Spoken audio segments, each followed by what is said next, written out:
You wanted the best. You've got the best podcast. The hottest podcast in the world. The Chris Voss Show, the preeminent podcast with guests so smart you may experience serious brain bleed. The CEOs, authors, thought leaders, visionaries, and motivators. Get ready. Strap yourself in. Keep your hands, arms, and legs inside the vehicle at all times, because you're about to go on a monster education roller coaster with your brain. Now, here's your host, Chris Voss. Hi, folks, Chris Voss here from the ChrisVossShow.com. There you go, ladies and gentlemen. Welcome to the big show. Maybe I should just have her do the full intro all the time, but then she wouldn't be able to do the ramble and make up some sort of crazy crap that I'm about to do. Welcome to the big show, my family and friends. As always, the top 1% podcast, the Chris Voss Show. 16 years, 2,200 episodes. My back is tired, people, so please refer the show to your family, friends, and relatives, or else go to goodreads.com/Chris Voss, LinkedIn.com/Chris Voss, Chris Voss won the TikTokity, and Chris Voss, Facebook.com. You can see all the crazy stuff that we're involved in on Facebook. There's like all these groups and then pages, and then I'm on there, and I don't know. And there's no more moderation, evidently, according to Mark Zuckerberg. So just knock yourselves the hell out. Anyway, we have an amazing young man on the show today. People are like, what year is this, Chris? It's 2025 in January, by the way. Those of you watching in our 18-year-old YouTube channel going, what year was this? Anyway, we are joined by Scott Weavil. He is the founder of Sierra Pacific Partners, a lower middle market investment bank focused on sell-side mergers and acquisitions, the M&A business, as we call it, the kids call it, and he does the advisory services for that. Sierra Pacific Partner functions like a real estate agent, but in the complex world of selling businesses rather than buildings. He began his career as a Wall Street M&A attorney, working on multi-billion-dollar public company transactions, and started Sierra Pacific Partners to provide expert advice and high-touch service to lower middle-market companies throughout the United States. Welcome to the show, Scott. How are you? I'm great, Chris. Thanks for having me. And yeah, for sure, I think we're done with fact-checking, so we can just go crazy today. Yeah. I heard Mark Zuckerberg's an alien. Anyway, I'm just kidding. Yeah, Wait, my lawyer phone's going off. yeah, 100%. Getting the C&Ds right now. Whoa, that was fast. Anyway, so Scott, give us your .coms and a 30,000 overview of what you do there. Yeah, for sure. I mean, I think we mainly work on sell-side M&A, but we're basically a boutique investment bank. So we help companies both raise capital and sell if they're looking to sell. That's our primary function, as well as we also help buyers buy companies. So that is the basic description, is we're sort of like real estate agents, but mainly for selling businesses rather than property. That's the best way to think about what we do. There you go. So if someone's out there listening right now, they're thinking about selling a business, or maybe they're getting prepped for selling a business. I think we've talked about this ad nauseum on the show, where basically when you build businesses, you really need to think about building them so that you can resell them, right? 100%. And I'm a big fan of talking about exit planning and prep, because that way, the more work you've done in that line, when you come to me, I'm more likely to give you the answers that you want to hear as far as valuation and our probability of success. So the more prep you can do before it comes to me to actually try to drive through a transaction, the better. There you go. So let's talk some more in depth about what you guys do. Do you guys service the nation? Is there a certain segment of people you service, a certain net worth? Does a business have to have a certain amount of net worth or sales, et cetera, to work with you? Yeah, for sure. So we're mostly looking at companies that do about $3 to $20 million in earnings for the most part. So for generally speaking, that would get us in a place of purchase price, something like at the low end, 10 million, maybe on the high end, 150 million. So we sort of service that area in the market that's below what sort of the bulge bracket investment banks would do. Depending on the bank, that typically starts between 50 and 500 million. And then we're a little bit above sort of the main street market that, if you've got I'm struggling to come up with an example, but if you've got an auto repair shop that makes $1 million a year, we're probably a little bit higher in the market than that. And so there's fantastic business brokers that service that into the market. We're sort of the no man's land in between. Ah, there you go. So now you guys, it also says you're a lower middle market investment bank. Do you do any of the financing of the selling and buying? Generally not. I mean, occasionally when we do buy side work, we will have our buyer also have us go out and try to do a capital raise to help finance the acquisition. We Mhm. haven't done a whole lot of debt placement. That's become a very big thing lately with what we call private credit. There's lots more funds out there that are willing to lend in order, basically private equity funds that's what they're focused on is lending for acquisitions. But we haven't been that actively involved in that yet. Our focus is mainly on that sell side M&A. There you go. So, how did you get started in the M&A business? Yeah, for sure. Didn't know what I wanted to do coming out of college, and so like a Hmm. lot of folks, I went to law school, and Oh, I got started working as a lawyer on Wall Street, doing pretty big deals. Working with fantastic, senior attorneys that I would consider, all stars hmm. in the business, and was a lawyer for a long time. Actually, still, of course, am a lawyer. But a few years ago, I ended up having a client that basically couldn't find a banker that he liked for various reasons, and the bankers that wanted to work with him. And so basically, I ended up running an M&A process for him as a lawyer. He was sort of in that gap space, looking to sell for about 40 million, a little too sophisticated for some of the down market advisors, but not big enough to get sort of the bigger banks excited by the success fees. And so I ended up working with him and just had a great time being very central to the deal and like a little bit more business oriented role, and Hmm. just loved it. And so that led me to start Sierra Pacific Partners. There you go. What did you? Was there any stories or any things that you learned that were? I mean, I'm sure you learned a lot, but was there any significant things that stuck out to you that you learned on those multi-billion-dollar deals you were working on? You know, some of the due diligence you have to do and all that crazy stuff. Those companies are huge. Like the due diligence must be just crazy to go through the paperwork. Yeah, no, there's very primary differences, right? Like, so when you're looking at public companies, theoretically, they're going to have a general counsel. They're going to be very organized, and they're going to have SEC filings, right? So Hmm. we have a bunch of diligence information that's actually publicly available, right? And so you can really go off of that. Obviously, there's much, much more to go through in those situations. Hmm. Conversely, as you go down market, you're not going to be typically as organized on the inside of the company. And that's something we work with our clients to try to make them as organized as possible before a sale. Hmm. And so the information and the quality of that information may not be there. In other words, if you're a public company, you've got your accounting principles are up to certain standards, your financials have been audited, et cetera. Whereas, down market, a lot of the clients were just looking at QuickBooks, which is your non-GAAP, which is sort of the standard accounting. So there can be honestly sometimes more work to do on the smaller deals than the bigger deals. So I don't want to say more work, but you're not exactly as confident in what you're looking at from a buyer Yeah. perspective. Do you get a lot of the people when you ask them for the books? They go, "Which set of books do you want?" Yeah, so I had that call yesterday. I had a referral, and I had that call yesterday, and he said, I think he's doing pretty good, but the tax returns don't show anything. And I sort of said, oh, and it's one of those deals you have to, come see me in person to get the financials off a USB. And of course, I'm sitting there thinking, well, okay, I'm happy to ride down there, and get them.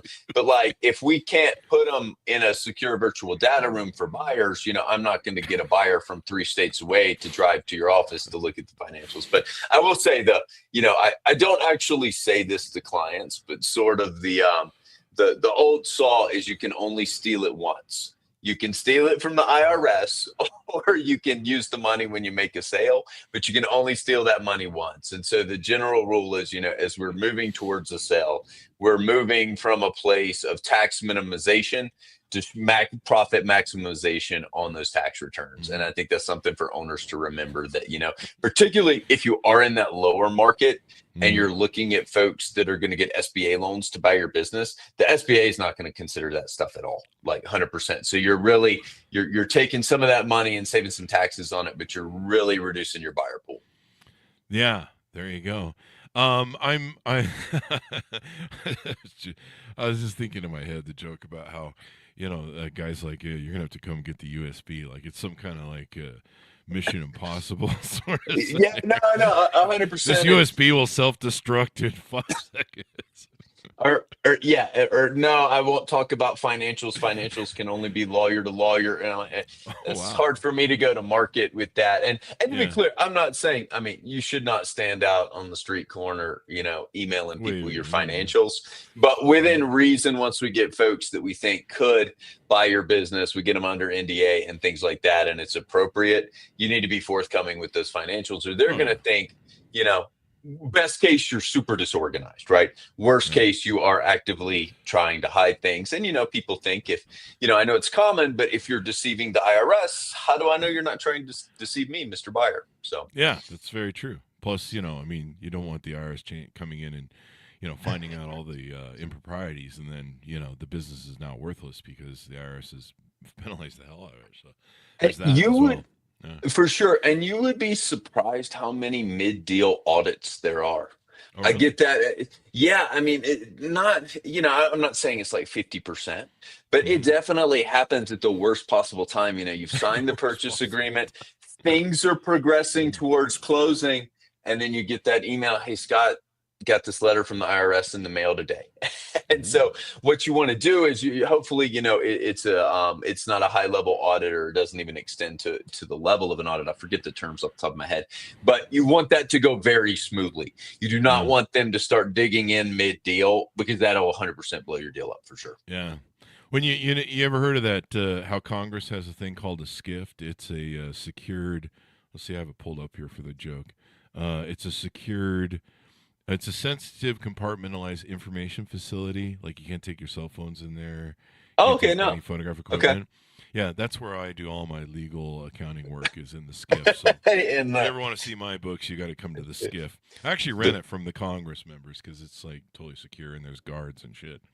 So oh, that's interesting. It's like a James Bond Faraday cage it is. In fact, you have to situation. come down. You remember Tom Cruise came down on the wires Yeah. in the spider sort of thing, so he could copy the USBs. That was the whole when you brought up the USB, like that whole image just went right through my head. So there you go. And we have to pat you down too. It's a whole TSA Yeah, yeah, experience. yeah. Body cavity No check as well. You're gonna have to photographs. Yeah. squat. You're gonna have to squat and stuff, just like prison. Anyway, and you're gonna find out we make $5 a year. So there you go. Yeah, yeah, yeah.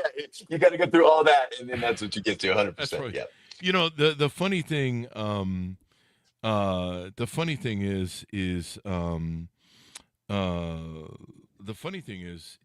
you, um, we, I used to do some taking over of companies where, we used to put an ad in the paper saying we were looking for companies that were in trouble, and so we would see these small companies, and yeah, you would sometimes show up and you'd just be like, you're bankrupt, like you just haven't come to the conclusion that you're bankrupt. It's you're over. So it's kind of funny how they work. Why do you like doing deals so much? Why is that important to you? Why do you enjoy that? Yeah, I just think it's fun. It's fast paced. It's an interesting mix of I don't want this to sound too highbrow, but intellectual work and just emotional and sales work, if that makes sense. Like for sure, we look at the financials, we have a story as far as strategy. So is that aspect. But then coming into it and figuring out who is our right buyer, why are they potential, an avatar, whatever. Why is this like what our right buyer is going to look like? And then interacting with that buyer. I just think it's fun. It's an interesting mix. And I've been doing it, my whole professional career. So Yeah, I guess I'm sort of in that lane. yeah.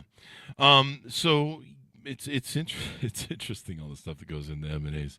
What are the most important things sellers can do to achieve a successful M&A exit?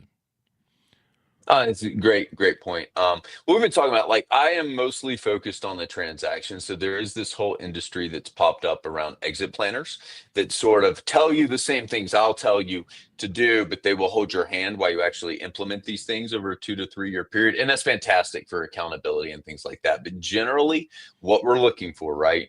Stable or growing revenue, as you can imagine, stable or growing profits. You don't want to be overly reliant on any one or two customers. Generally speaking, we want no customer to account for more than say 10% of sales. And then we do want high quality financials. Again, I'm in that market where we're not, a public company with GAAP accounting and audited financials. And so the more you can lock your financials down and the more confidence your buyer can have in those financials, you're likely to get a higher purchase price. And that's one of the things that we talk about. Like if you see a company, in the middle market, you may say, hey, a company for this price trades between 7.2 and 8.2x. What's the difference? The difference is, one of the differences is if your financials are something the buyer can believe in, you're much more likely to be towards that 8.2 end than the 7.2 end. So it's super important. There you go. What else do we need to talk about here that we've got? What should sellers look for in an M&A advisor or investment banker, when they're talking to folks like yourself and trying to figure out how to do what they need to do? Yeah, and I did want to add one more thing to the last comment too, is owner dependency is a huge issue. If the business is 100% about you, you're going to have a Mhm. very hard time selling it. So that's again something that can't be changed overnight. But in the Yeah. 3 years, moving up towards a sale, give that VP more interaction, and for sure. In sales is the key thing. Like for whatever reason, owners love to hang on to those sales relationships. And that really scares buyers because their first thought is, if Sarah's no longer with the company or customers X, Y, and Z, who are the biggest customers, are they still going to deal with the company? So that's huge. But yeah, turning to advisors, I think you want to look for somebody that's energetic and passionate, that's been doing it and definitely has experience. We are industry agnostic, meaning we work across industries. Candidly, I just think it's fun to learn about new industries and tear into them.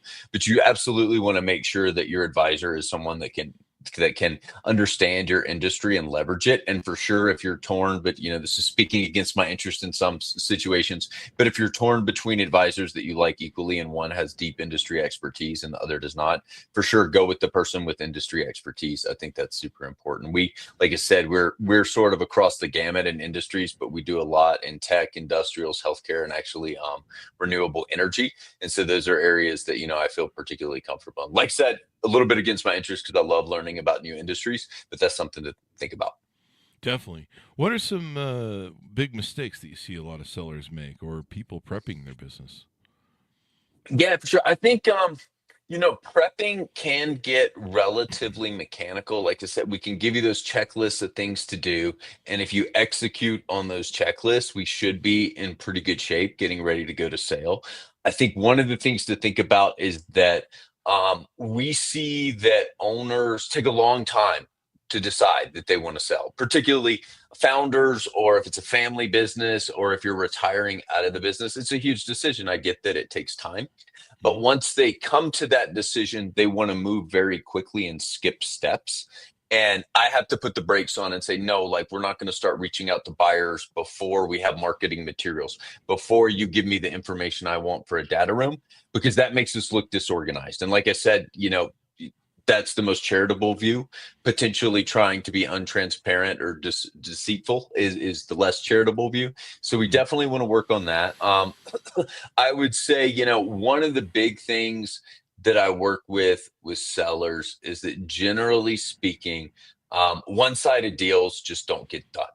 And so I love to talk to you about this. Obviously, you're never split the difference, but in my experience, we cannot optimize every single variable and Mhm. expect to get a deal done. In other words, what that looks like to me, right, is the seller saying, I want the absolute highest price.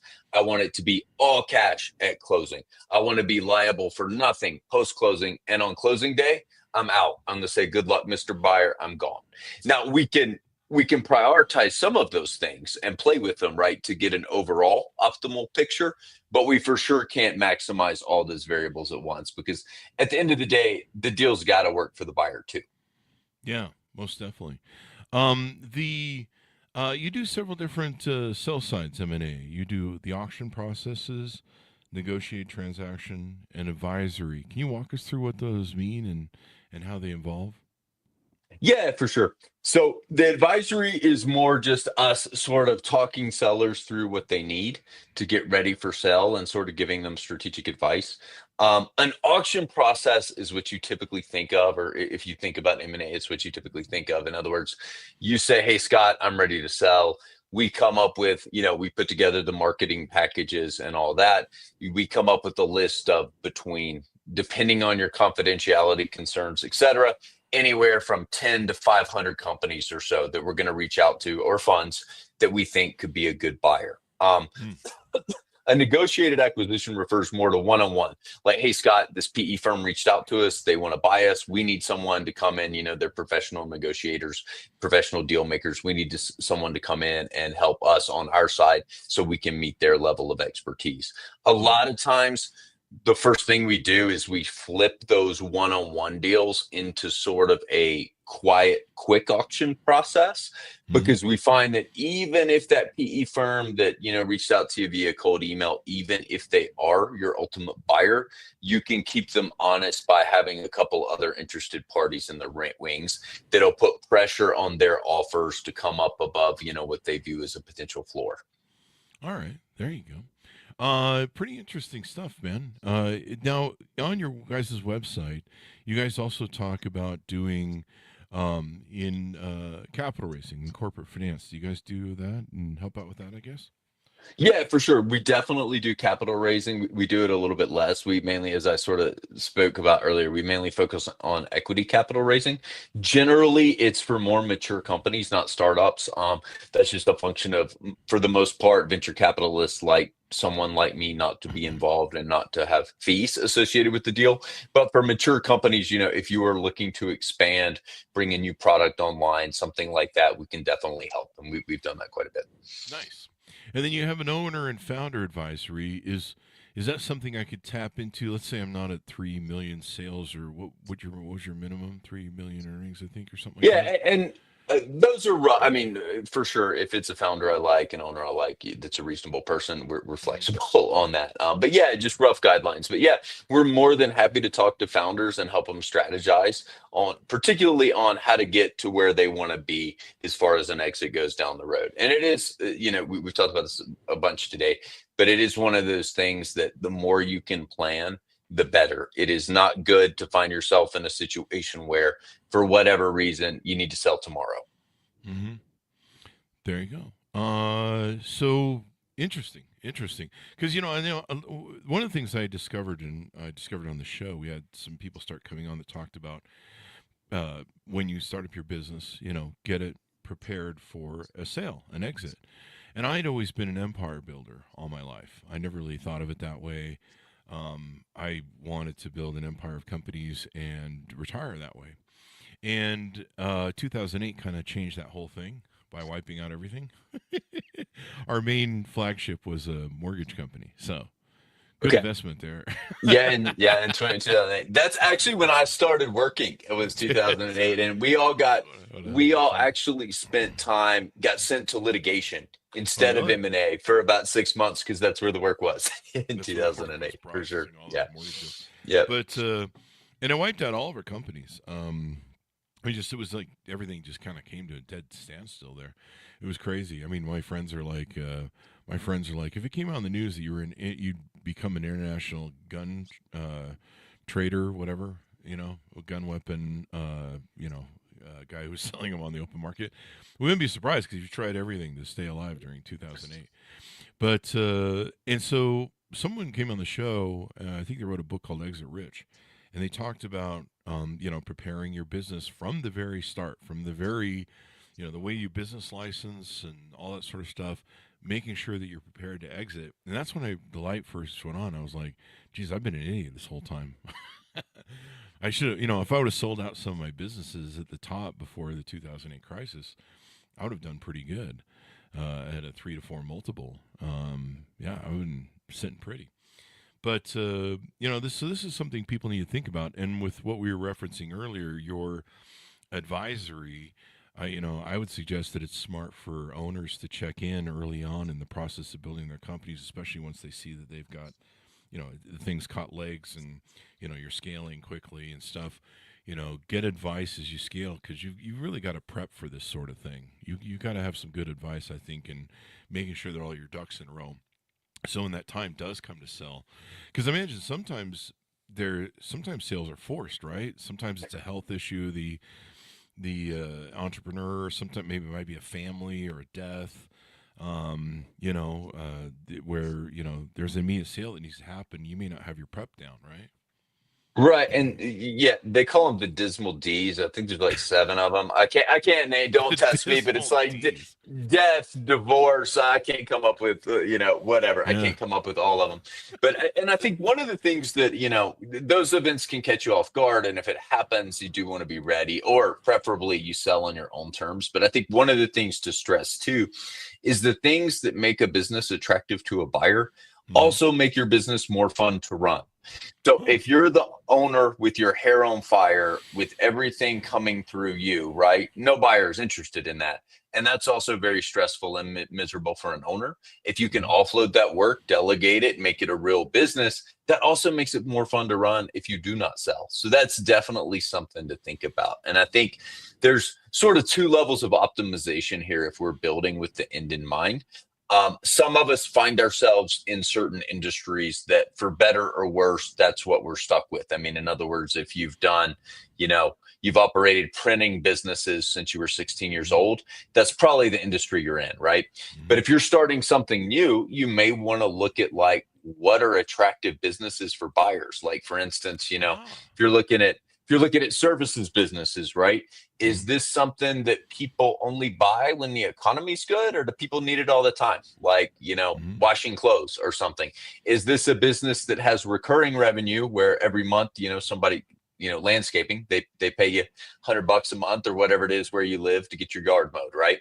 Mhm. Is there an available labor pool for that, right? So you can start looking at these criteria that make a good business. And that's a great way to start if you have some flexibility with respect to industry.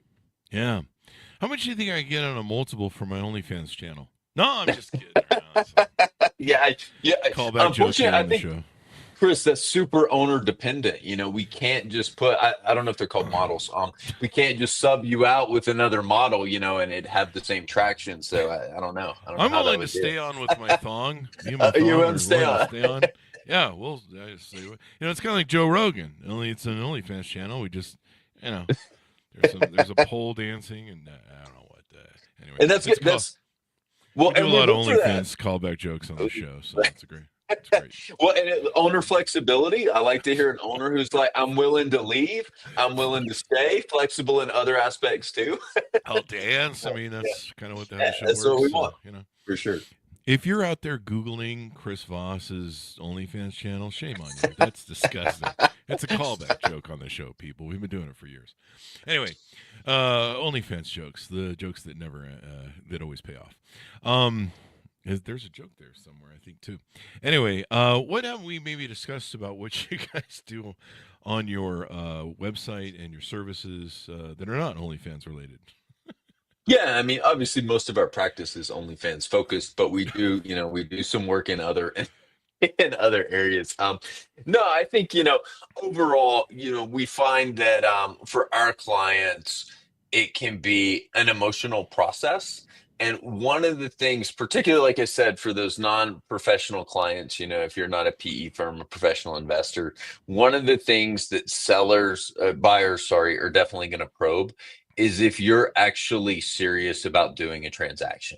And I think there's definitely, markers that they'll look for, but buyers want to be sort of sure that you've got a vision for life after closing, because they don't Mm. want to waste their time. They also certainly don't want to find you opening up shop next door as soon as the non-compete period runs out. So that's one thing that they're looking for. And so sort of managing, for a lot of owners, their business is indeed their identity, right? And so coming up with a vision for yourself on what you're going to do afterwards can be very, very important in sort of both convincing the buyer that you're serious about doing a deal, but also just readying yourself for a huge transition. Yeah, we get ready for it. So give people a final pitch out on how they can onboard, how they can reach out to you and find out more. Yeah, for sure. Our website, is sierrapacificpartners.com, long name, but everything's spelled as anticipated. You can get me at Scott at sierrapacificpartners.com. Our phone number is 916 234-3667. We're happy to help. I love talking to sellers, and you don't have to be ready to sell tomorrow. We talk to people years and years out from when they do a transaction. So we're more than happy to be a partner, not just at that point when you're actually ready to pull the ripcord or go out and raise capital. Yes, there you go. Well, thank you very much for coming on the show. We really appreciate it, man. Thank you. Yeah, thanks for having me. Appreciate it, Chris. Thanks, Scott. And thanks to our audience for tuning in. Go to goodreads.com/Chris Voss, LinkedIn.com/Chris Voss, Chris Voss. One on the TikTok, any all those crazy places on the internet. Be good to each other. Stay safe. We'll see you